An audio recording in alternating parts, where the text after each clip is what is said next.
اور علامہ صاحب ہمارے درمیان موجود ہیں۔ جی علامہ صاحب، ماہ رمضان اور اس کے تقاضے کیا کہیں گے آپ؟ بسم اللہ الرحمن الرحیم۔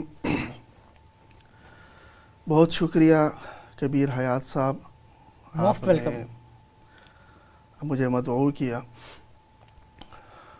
رمضان المبارک ظاہر ہے کہ ایک مسلمان کے لیے اللہ تبارک و تعالیٰ کی طرف سے ایک بہت بڑا تحفہ ہے، ایک انعام ہے۔ اور رمضان المبارک کا اولین تقاضا جو اللہ تبارک و تعالیٰ نے قرآن مجید میں بیان فرمایا ہے وہ ہے حصول التقوی۔ بے شک۔ یا ایھا الذین آمنوا کتب علیکم الصیام کما کتب علی الذین من قبلکم لعلکم تتقون۔ بے شک۔ کہ روزے اس لیے فرض کیے گئے ہیں تاکہ تم متقی بن جاؤ اور تقوی کی صفت سے متصف ہو سکو۔ تو رمضان المبارک کا یہی تقاضا ہے۔ اب تقوی کن اوصاف سے حاصل ہوتا ہے اور تقوی کی معراج کیا ہے، تو اس حوالے سے سب سے اولین تقاضا تو یہی ہے کہ بحیثیت مسلمان ہم رمضان المبارک کے مکمل روزے رکھیں اور ان کی پابندی کریں۔ یہ تو ایک فریضہ ہے جس کا کوئی بھی مسلمان نہ انکار کر سکتا ہے، اور نہ ہی اس فریضے کی بجا آوری میں کسی بھی قسم کی غفلت یا سستی کا مرتکب ہو سکتا ہے۔ بالکل صحیح۔ یہ تو ایک فرض ہے۔ لیکن اس کے باوجود میں نے یہ اس لیے کہا کہ سب سے پہلے اس کی ہمیں پابندی کرنی چاہیے۔ آپ کو بھی پتہ ہے، ہمیں بھی پتہ ہے کہ ہمارے معاشرے میں بہت سارے مسلمان ایسے ہیں کہ جو رمضان المبارک میں دوسرے بہت سارے کاموں میں تو بڑھ چڑھ کر حصہ لیتے ہیں، صدقہ خیرات کر لیتے ہیں اور مختلف بلکہ عمرے اور حج تک عمرے تک کر لیتے ہیں، لیکن جو فرض ہے روزہ رکھنا اس کو اتنی اہمیت ہی نہیں دیتے۔ تو حالانکہ سب سے اہمیت اور تو رمضان المبارک کا روزہ رکھنا ہے، بے شک سب سے اہم ہے، اور کیونکہ وہ فرض ہے۔ اگر آپ وہ نہیں رکھتے ہیں تو گویا کہ رمضان المبارک کی جو دوسری برکات ہیں اور جو دوسری رحمتیں ہیں ان سے تو آپ محروم ہی رہیں گے، ان تک تو آپ پہنچ ہی نہیں پائیں گے، کیونکہ یہ تو روزہ داروں کے لیے ساری رحمتیں اور ساری بشارتیں۔ بہت اہم بات۔ تو سب سے اولین تو یہی ہے کہ روزے کی پابندی ہو،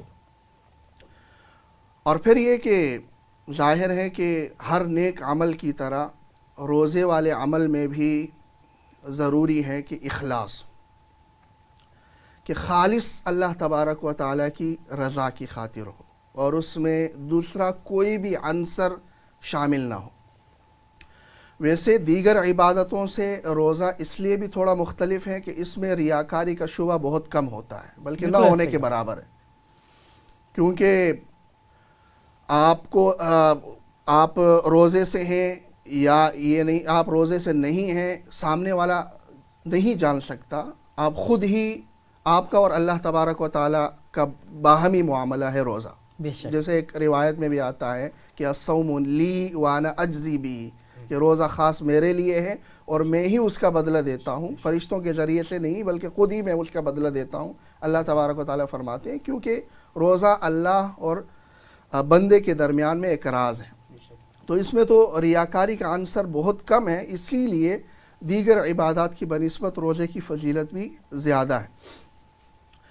ہمارے معاشرے میں جس طرح کی دینی حوالے سے یہ تنزلی پائی جاتی ہے، وہاں یہ بھی ہے کہ بہت سارے نیک اعمال ہمارے اس وجہ سے بیکار ہو جاتے ہیں کہ اس میں اخلاص نہیں رہتا۔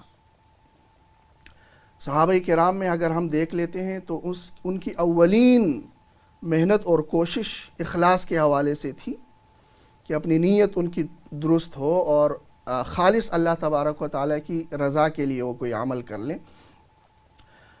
حلیۃ الاولیاء میں امام فضیل رحمہ اللہ کا ایک واقعہ لکھا ہے کہ ان سے ان کے صاحبزادے نے سوال کیا کہ بابا جی یہ بتا دیں کہ صحابہ کرام کی ذات سے ایمان کی حلاوت کیوں جھلکتی تھی اور کیوں ان کو جب انسان ملتا تھا تو ان کے ظاہر سے ہی ایمان کی حلاوت محسوس ہوتی تھی، یہ کیا وجہ تھی؟ تو امام فضیل رحمہ اللہ نے جواب دیا کہ بیٹا لِأَنَّهُمْ أَرَادُوا وَجْهَ اللہ، وجہ یہ تھی کہ وہ جو بھی عمل کیا کرتے تھے وہ اللہ کی رضا کی خاطر کیا کرتے تھے، اسی لیے ان کی ذات سے ایمان کی حلاوت چھلکتی تھی۔ موجودہ دور میں آپ دیکھ لیں، رمضان المبارک کا مہینہ آپ دیکھ لیں، دوسرے مہینے آپ دیکھ لیں، محرم دیکھ لیں، ربیع الاول دیکھ لیں، ہم بڑھ چڑھ کر نیکیوں میں حصہ لیتے ہیں، لیکن وہاں عمومی طور پر ہم یہ محسوس ہوتا ہے کہ اخلاص کی کمی ہوتی ہے۔ تو رمضان المبارک میں روزے رکھنے کے ساتھ ساتھ اس بات کا بھی بخوبی اہتمام ہونا چاہیے کہ ہمارا روزہ اور ہماری جتنی بھی عبادات ہیں وہ عبادات خالصتاً اللہ تبارک و تعالیٰ کی رضا کے لیے ہو۔ یہ بھی ہم یہاں بیٹھے ہوئے ہیں، گفتگو کر رہے ہیں، اللہ اور اس کے رسول کی بات کر رہے ہیں، یہ بھی ایک نیکی ہے۔ بے شک۔ تو یہاں پر بھی آپ کی اور ہم سب کی اور اس پورے چینل والوں کی یہی نیت ہونی چاہیے کہ ہم اس پلیٹ فارم کے ذریعے سے اللہ کا دین لوگوں تک پہنچاتے ہیں، تو اس کا مقصد یہی ہو کہ اللہ تبارک و تعالی ہم سے راضی ہو اور اس کے بدلے میں ہمیں اللہ تبارک و تعالی کی طرف سے ثواب ملے۔